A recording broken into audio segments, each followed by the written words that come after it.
사랑하고 축복합니다. 지난 3일도 잘 지내셨나요? 오늘은 다니엘 7장 전체를 좀 돌아보고자 합니다. 중요 핵심 말씀은 다니엘서 7장 21절에서 28절까지의 말씀입니다. 우리 같이 읽어보겠습니다.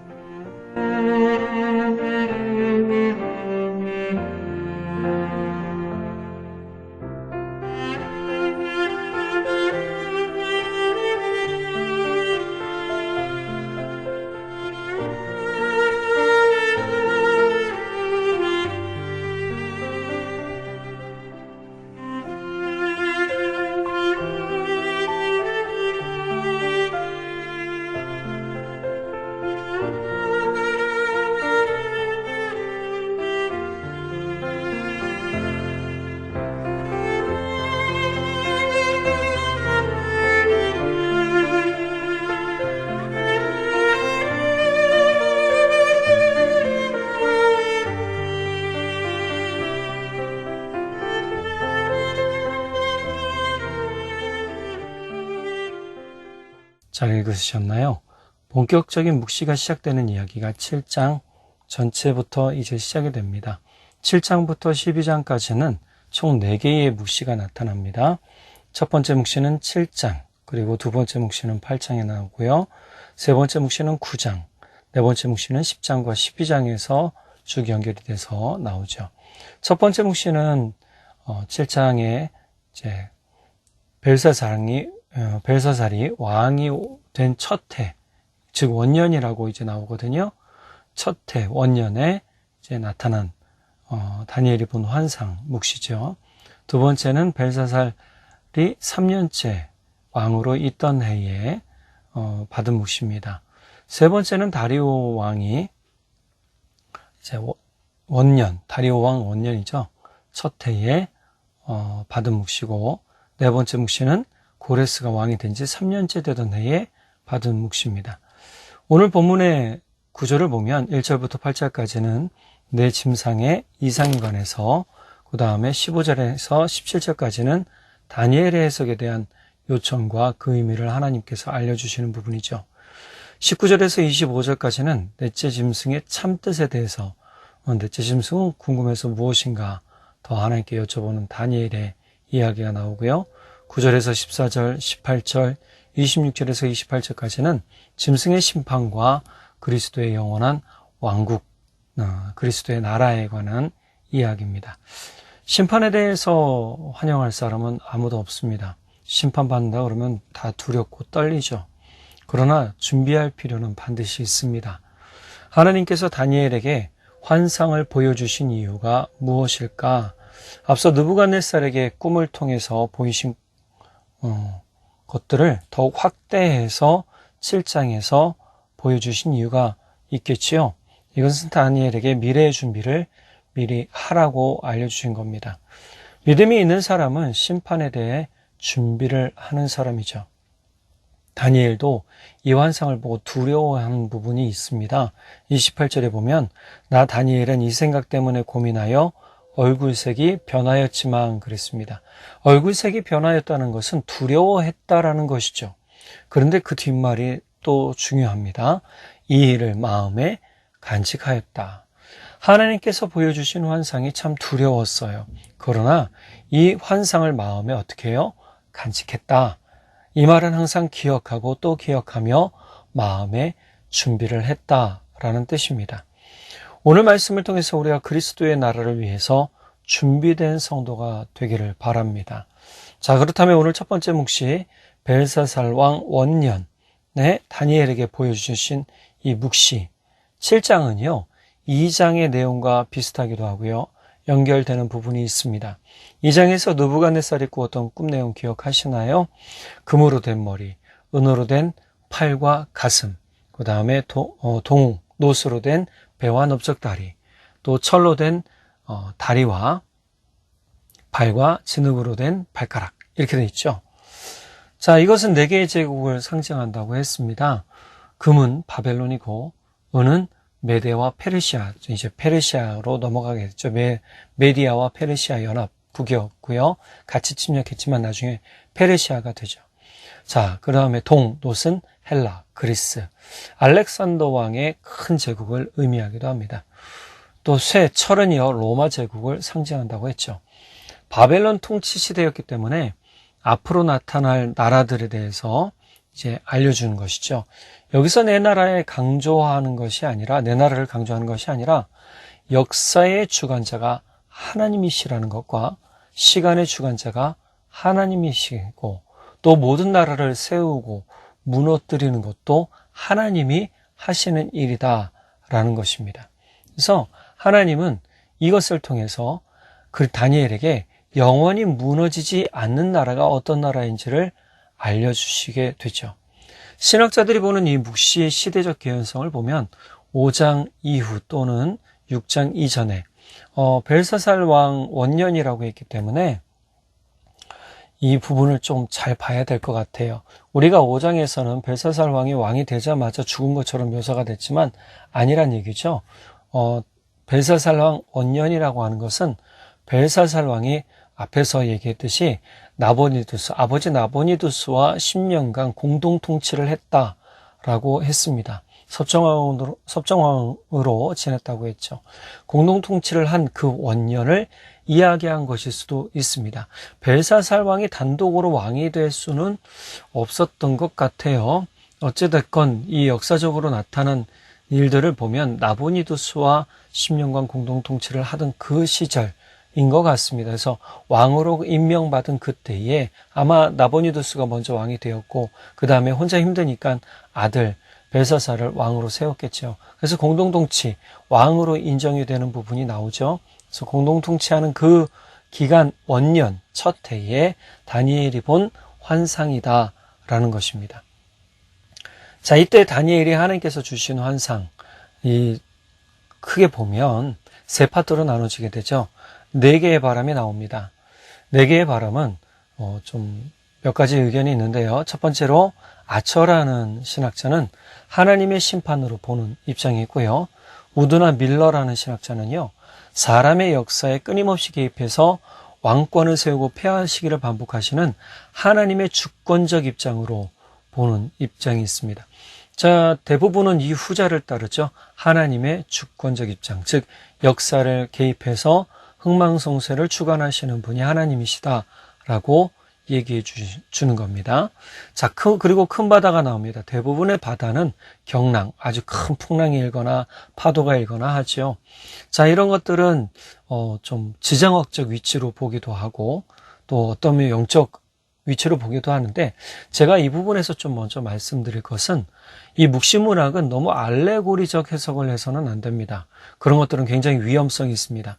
이단들의 큰 특징이 뭐냐면 갖다 붙이기죠. 네, 갖다 붙이거나 조합하거나 그래서 말씀을 막 꾸며냅니다. 알레고리적 해석을 잘 심화하는 게 이단들의 특징이기도 합니다. 그래서 알레고리적 해석이 나쁘다는 건 아닌데 너무 거기에 의지하거나 그런 해석을 기대해서는 안 된다는 뜻입니다. 그래서 이 큰 바다 같은 경우에는 대부분 성경에서는 어떻게 이야기하냐면 악한 것으로 이야기를 해요. 또 하나님과 대적하는 것들이 나타나는 일들로 표현을 하죠. 구약에서 쓰인 사례를 보면은 바다를 꾸짖으시기도 하고 바다를 말리시기도 하고 바다를 유리하시며 바다 괴물과 싸우신다라고도 하십니다. 자, 사악한 자들은요, 심하게 파도치는 바다와 같이 묘사되기도 합니다. 즉, 아주 분노한 모습으로 하나님께 대적하는 그러한 것을 묘사한 것이죠. 즉, 바다는 하나님의 주권적 통치를 싫어하는 불신의 세력 또는 세상의 왕국들의 배후에 역사하는 강력한 사탄의 세력을 상징하기도 한다는 것이죠. 더욱이 세상의 거대한 왕국들을 상징하는 내짐승이 이 바다에서 올라와요. 요한계시록에서도 보면 바다에서 이 동물들이 올라오는 것을 보게 되죠. 그래서 이 바다가 세상 왕국들과 직접적으로 관련된 것이라고 보는 견해가 많습니다. 자, 본문 이후에 또 넘어가면 4절, 5절, 6절, 7절에 4마리 짐승을 이렇게 이야기합니다. 독수리 날개를 가진 사자와 또 3개의 갈빗대를 문 곰, 또 머리넷과 등에 새 날개 넷을 가진 표범, 머리에 10뿔이 있는 짐승. 자, 이 중에 넷째, 용처럼 생긴 뿔을 가진 짐승이 더욱 강력했더라라고 얘기를 하죠. 이거는 앞에 나타난 날개 달린 사자, 또 갈빗대를 물고 있는 곰, 또 머리넷과 등에 새 날개 넷을 가지고 있는 표범과 매우 다른 그러한 모습을 하고 있습니다. 그만큼 강력하게 묘사가 되어 있는 거죠. 다니엘의 요청에 의해서 이러한 꿈은 하나님께서 다니엘에게 해석해 주십니다. 자, 이것은 좀 보면 4개의 나라의 내 왕이다. 앞으로 세워질 내 나라의 내 왕이다 라고 얘기를 합니다. 근데 우리가 이것을 좀 비유적으로 본다면 우리가 황금머리는 바벨론이라고 했잖아요. 마찬가지로 독수리의 날개를 가진 사자는 바벨론입니다. 그런데 이후로 벨사살 왕 10년 이후로 보면 그 날개가 뽑히고 어떻게 해요? 사람처럼 서게 되고 사람의 마음을 가졌다라고 얘기를 하죠. 두려워하는 겁니다. 사람의 근본적인 마음은 두려움이죠.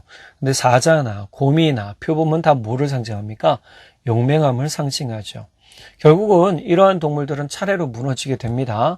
자, 은으로 된 팔과 가슴은 메디아와 페르시아라고 했죠. 3개의 갈빗대를 문 곰이라고 표현을 했습니다. 영악하고 또 참 힘이 센 우직한 모습이기도 하고 힘이 넘치죠. 자, 동으로 된 배와 넓적다리는 4개의 머리를 가진 표범, 또 4개의 새 날개를 가진 표범이라고 했습니다. 이것은 헬라, 그리스의 국을 의미하죠. 또 철로 된 다리는 용처럼 생긴 짐승, 로마 제국을 의미한다고 했습니다.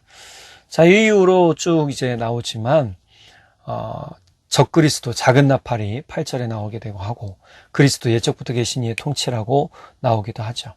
자, 그러면 우리가 이 다니엘서를 보면서 좀 2가지 우리가 좀 살펴보고 은혜를 받기 원하고 믿음의 준비가 잘 되어진 그리스도인의 삶을 살기를 바랍니다. 역사의 시간 속에서 하나님은 여전히 살아계신다는 것을 우리가 좀 고백해야 됩니다. 다니엘이 본 환상은 4나라의 흥망성쇠였습니다. 그런데 이 4나라의 공통점이 있죠. 바로 하나님 보시기에 악한 나라들이었습니다. 하나님은 앞으로 나타날 나라가 얼마나 힘이 센지, 얼마나 능력이 있는지를 말씀하려 하신 게 아니에요. 하나님은 앞으로 나타날 나라가 얼마나 더 악해지는지를 보여주시려고 하신 겁니다. 악한 짐승들, 나라를 잡아먹고 무너뜨리고 부서뜨린다라고 했어요.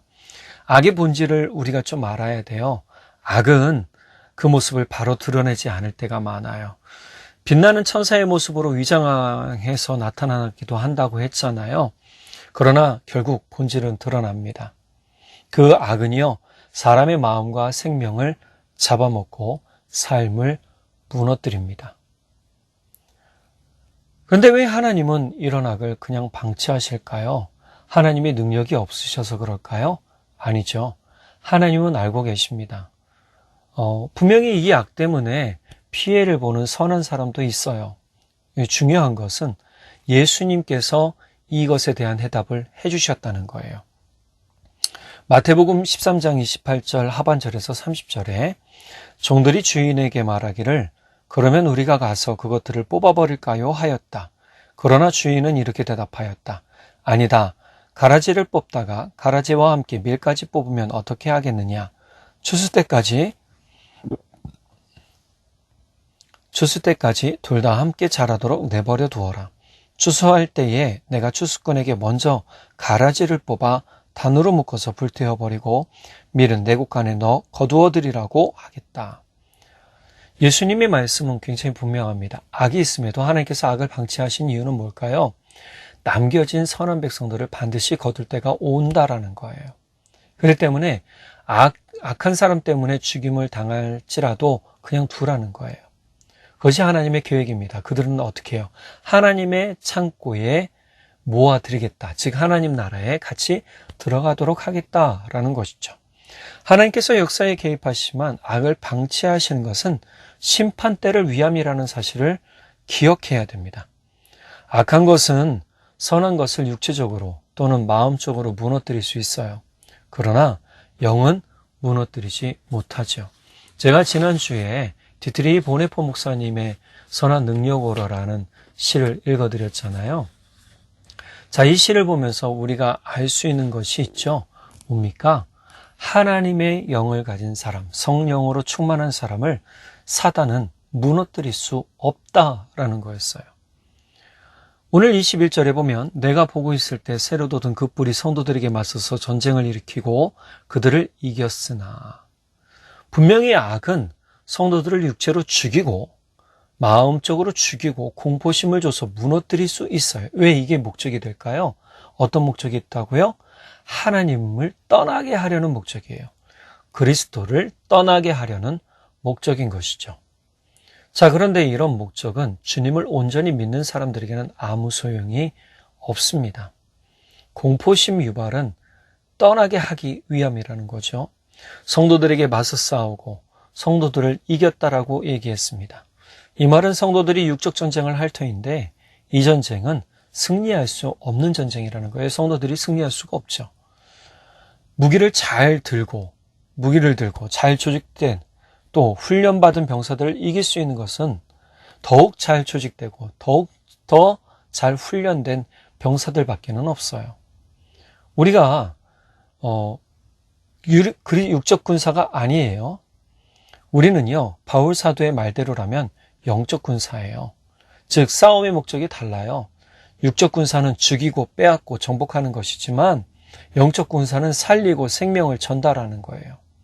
우리는 이 일을 위해서 부르심 받은 사람들입니다.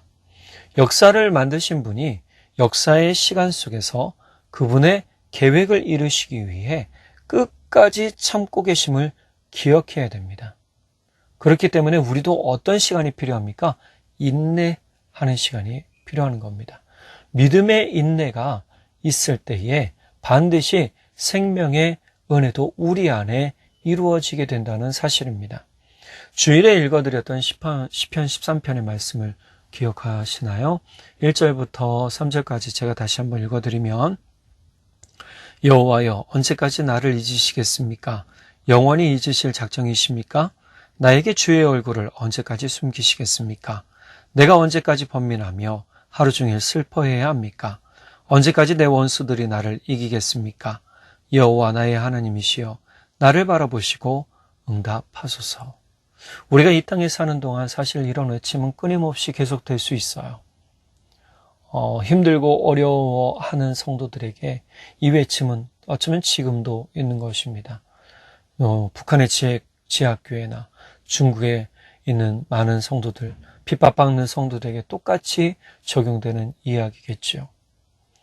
그러나 역사와 시간의 주인이신 하나님은요, 살아계신 하나님이시고 하나님의 자녀들을 생명의 길로 인도하시는 하나님이십니다. 이 영원한 하나님의 나라를 이루기 위해 예수님 어떻게 하셨나요? 십자가에 못 박혀 죽으시고 부활하셨지요. 많은 이들이 예수님은 역사적으로 진짜 나라 안에서, 로마 안에서 해방시켜줄 그런 독립군의 이미지로 생각했을지 모릅니다. 독립투사의 이미지로 생각했을지 모릅니다. 그러나 예수님은 그렇게 오지 않으셨다라고 말씀을 하세요. 세상이 사탄의 주관 아래 악으로 넘친다 해도 다가오는 하나님의 심판의 시간은 피할 수가 없다라는 것을 기억한다면 우리는 더욱더 용기를 내서 믿음으로 서 있어야 될 줄 믿습니다. 26절에 보면 심판이 내려서 그는 권세를 빼앗기고 멸망하여 없어질 것이다. 최후의 심판 때에 모든 악은 없어지고 사라진다라는 것이죠. 역사와 시간의 주인이신 하나님께서 모든 악을 심판하실 때 십자가를 붙들고 서 있는 사람들은요, 생명의 면류관을 받을 것을 믿기 바랍니다. 이것이 생명의 약속입니다.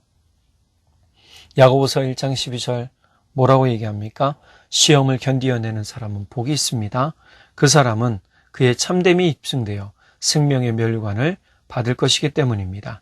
그것은 하나님을 사랑하는 사람들에게 약속된 것입니다. 하나님을 사랑하고 하나님을 의지하는 사람들에게 무엇이 약속되어져 있습니까? 생명의 면류관이 약속되어져 있다라는 사실입니다. 그러므로 요한계시록 2장 10절의 말씀처럼 두려워하지 마십시오. 장차받을 고난에 대해서 두려워하지 마십시오. 또 환난당할 것에 대해서 두려워하지 마십시오. 죽도록 충성하시면, 그리하면 내가 생명의 멸관을 너희에게 주겠다라고 약속하신 그 약속이 반드시 우리에게 임할 것을 믿습니다. 그 다음에 어떤 말씀을 하나님이 다니엘에게 약속하시냐면, 그리스도의 외에는 하나님의 나라는 반드시 회복된다라는 겁니다. 하나님께서 다니엘에게 하신 4가지의 격려가 있습니다. 4번의 격려가 있는데요. 13절에서 14절, 18절, 22절, 27절에 이런 말씀을 하세요. 내가 밤에 이러한 환상을 보고 있을 때 인자 같은 이가 오는데 하늘 구름을 타고 와서 옛적부터 계신 분에게로 나아가 그 앞에 섰다. 옛부터 계신 분이 그에게 권세와 영광과 나라를 주셔서 민족과 언어가 다른 뭇백성이 그를 경배하게 하셨다. 그 권세는 영원한 권세여서 옮겨가지 않을 것이며 그 나라가 멸망하지 않을 것이다. 자, 이 말씀 너무 좋지요. 자, 옛부터 계신 분이 그에게라고 하는 것은 예수 그리스도를 상징한다고 합니다. 자, 예수 그리스도를 상징하는 그분을 예수 그리스도에게 영원한 나라, 권세와 영광과 나라를 주셔서 다스리게 하셨다. 그런데 그 나라는 옮겨지지도 않고 멸망하지도 않은 나라이다. 이거 어디서 봤지요? 느부갓네살이 꿈꾸면서 다니엘이 해석을 해주면서 해석하기 전에 하나님의 나라에 관한 이야기를 느부갓네살에게 먼저 해주잖아요. 딱 그 이야기입니다. 또 18절에도 동일한 이야기를 합니다. 가장 높으신 분의 성도들이 나라를 얻을 것이며 영원히 그것을 누릴 것이다. 강조합니다. 영원히. 22절, 옛적부터 계신 분이 오셔서 가장 높으신 분의 성도들의 권리를 찾아주셔서 마침내 성도들이 나라를 되찾았다. 27절은요, 나라와 권세와 온 천하 열국의 위력이 가장 높으신 분의 거룩한 백성에게로 돌아갈 것이다. 그의 나라는 영원한 나라다. 권세를 가진 모든 통치자가 그를 섬기며 복종할 것이다. 즉 예수 그리스도의 나라, 그 나라에서 우리가 함께하는 소망. 그런데 하나님은 어떤 나라를 회복하시느냐? 하나님의 나라를 회복하시는데 그 나라의 주인이 누구냐는 거예요. 그 나라가 온전히 통치되도록 이끌어 가시는 분이 누구냐는 거예요. 예수 그리스도라는 거예요. 교회가 핍박을 당하는 것이 억울하게 보일 수 있어요. 그래서 정치적으로 막 핍박당하지 않게 입법하려고 노력하는 일들도 많이 하죠. 분명 아무 잘못도 없는데 괴로움을 당하고 고통을 당하고 손해를 보기도 합니다. 그런데 이것은 역사적으로 계속되어진 일들이었습니다. 예수님이 사역하실 때도 예수님을 향한 핍박이 있었고 초대교회를 향한 핍박과 교회의 흩어짐이 있었습니다. 많은 그리스도인들이 숨어 지내기도 했고요. 무덤에 모여 예배를 드리기도 했습니다. 그 결과 많은 나라와 사람들이, 민족이 주님 앞에 무릎 꿇고 주를 경배하게 되었죠. 그러나 역사는 반복이 됩니다. 예수를 믿지 않는 사람들이 나타나고 그들이 힘을 얻게 되면 교회는 다시금 힘을 잃게 되었습니다. 자, 교회가 교만해도 힘을 잃고요. 그렇다고 해서 하나님의 교회가 쇠퇴되는 게 아니죠. 코로나 시대를 겪으면서 사람들이 교회를 떠나고 교회를 향한 시선이 곱지 않고 교회를 더욱 정죄하는 일이 지금 있다고 해서 낙심할 필요는 없습니다. 우리가 해야 할 일은요, 그 가운데 상처받고 위로가 필요하고 소망이 필요한 사람들에게 예수 그리스도를 전해주는 것이죠. 우리가 자꾸 낙심하는 이유는 뭘까요? 눈에 보이는 부흥, 성공에 집착하기 때문입니다. 양적으로 부흥하지 못하면 실패한 사역이라고도 말해요. 여러분, 복음 전하는 건 비즈니스가 아니죠. 사업이 아닙니다. 우리가 예수를 그리스도와 생명으로 믿는 것은 생명을 주러 오신 분이기 때문이에요. 우리가 해야 할 사명은 바로 생명을 살리는 사명을 감당하는 겁니다. 다니엘이 본 영원한 하나님의 나라는 그리스도가 하나님의 보좌 우편에 앉아 공동으로 통치하시는 나라요, 그리스도의 나라입니다. 다윗은 이 부분을 이렇게 선포합니다. 시편 145편 13절에 주님의 나라는 영원한 나라이며 주님의 다스림은 영원 무궁합니다. 그리스도의 나라는 결코 무너지지 않습니다. 왜냐하면 그의 나라는 눈에 보이는 나라가 아니라 영의 나라이기 때문입니다. 사람이 무너뜨릴 수 없는 나라, 힘으로 억누를 수 없는 영의 자유가 있는 나라가 하나님의 나라요, 그리스도의 나라입니다. 이 기쁜 소식을 전하는 사명을 잘 감당하는 우리가 되길 바랍니다. 그럴 때 우리에게 칭찬이 있겠죠. 칭찬이 무엇일까요? 마태복음 25장 21절 잘하였다 착하고 충실한 종아 내가 작은 일에 충실하였으니 내가 너에게 많은 일을 맡기겠다. 너는 주인의 기쁨에 참여하여라. 하늘의 기쁨에 같이 참여하고 하나님 나라에서 왕노릇하는 것이죠. 예수 그리스도를 믿는 진실한 사람이 있는 한 예수 그리스도의 나라는 영원합니다. 아니, 사람들이 없을지라도 예수 그리스도의 교회는 다시금 하나님의 뜻 안에서 세워질 수 있습니다. 그렇게 우리는 영원한 그리스도의 나라에서 주님과 함께할 믿음의 준비를 잘 해야 합니다. 우리가 성령과 함께 살고 믿음의 확신 가운데 살아야 되겠죠. 다니엘에게 하나님께서 계속적으로 하신 말씀은요, 결국 다니엘이 더욱 하나님을 믿는 믿음에 서도록 준비하는 과정이었습니다. 오늘 우리에게도 때로 시험이 있고 또 낙심하는 일들이 있고 어려운 일들이 있을지라도 여러분 견디시고 이겨내시기 바랍니다. 다니엘이 환상을 보았습니다. 중요한 것은 하나님의 나라, 하나님이 이루시는 나라에서 그 성도들이 어떻게 회복되는지를 안다면 우리는 더욱 이 시간들을 주님과 함께 견뎌내고 또 주님과 함께 승리해 나가며 오늘 이후로 우리가 주님과 함께 미리 영적 준비를 잘하는 그러한 성도들이 되기를 간절히 바랍니다. 기도하겠습니다. 사랑의 하나님 아버지 참 감사합니다. 우리에게 귀한 은혜 주시고 소망 주셔서 너무너무 감사합니다. 우리가 이 시간들을 그냥 지나가지 말게 해주십시오. 성령 하나님 지혜와 힘을 더해 주십시오. 감사드리며 우리 주님 예수 그리스도의 이름으로 기도드렸습니다. 아멘. 우리 성도님들 한 주간도 승리하시고 주님 안에서 평안과 기쁨으로 함께 하시기를 간절히 바랍니다. 사랑으로 축복합니다.